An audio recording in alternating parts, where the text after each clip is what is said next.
It was supposed to be an ordinary Saturday morning. I was working at my gas station in Colorado when an HOA Karen arrived demanding something I never expected. Her name was Linda Brooks, the president of Cedar Ridge Estates HOA. She was the kind of woman who believed her HOA title gave her special privileges. That morning, she pulled her expensive black SUV into my gas station and stopped at pump number 4. She walked inside without even saying hello. "Fill my tank," she said. I looked at her and nodded. "Sure, that'll be—" "And put it on my HOA account," she interrupted. I stopped. "I'm sorry." She rolled her eyes. "You heard me. I'm the HOA president. Residents of Cedar Ridge Estates have certain privileges." I calmly explained that we didn't have an HOA gas account. Every customer paid the same price.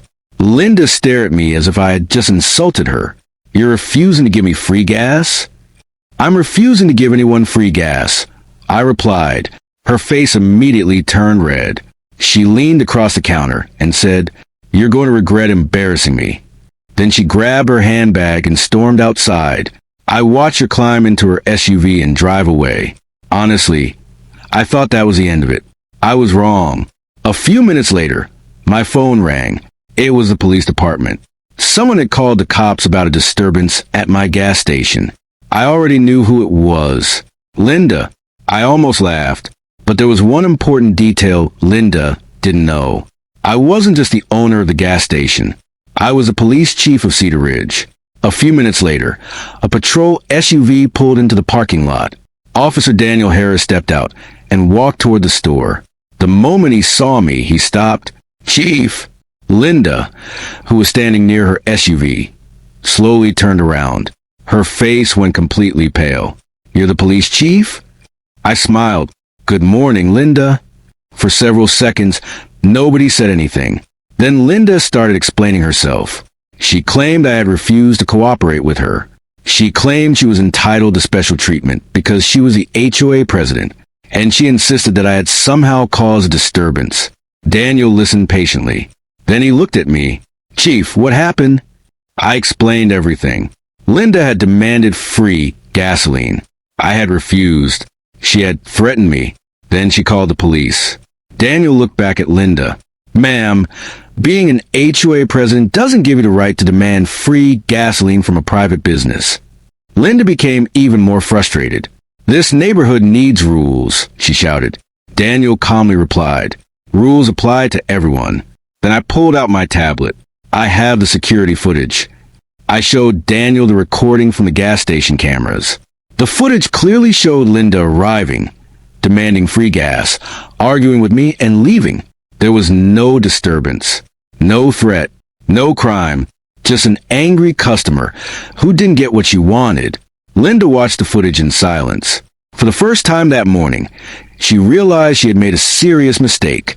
She had called the police because someone refused to give her free gasoline, and she had accidentally called the police chief.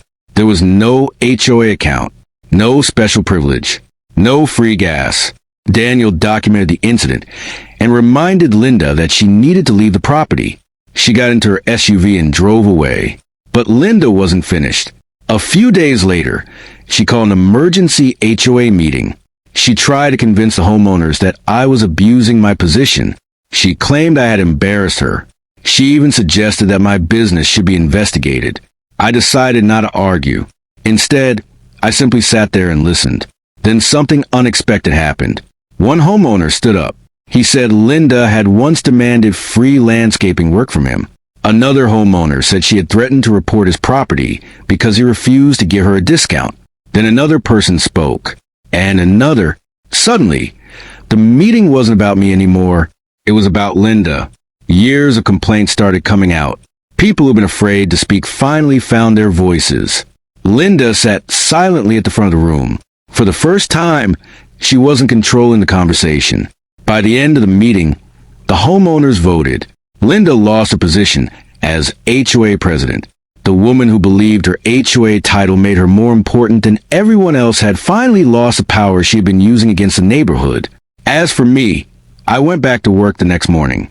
The gas station was quiet. The pumps were running. The Colorado sun was rising behind the mountains. and everything felt normal again. But I learned something that day. A title doesn't make someone powerful. Authority doesn't mean you can bully people. And being an HOA president certainly doesn't mean the rules don't apply to you. Linda wanted free gas. She called the cops when I said no. She just didn't realize that the man saying no was the police chief. And sometimes the most satisfying answer you can give an entitled person is only one word. No. If you enjoyed this story, don't forget to like this video, share it with someone who loves satisfying HOA stories, and subscribe to the channel for more incredible stories like this. Thanks for watching, and I'll see you in the next story.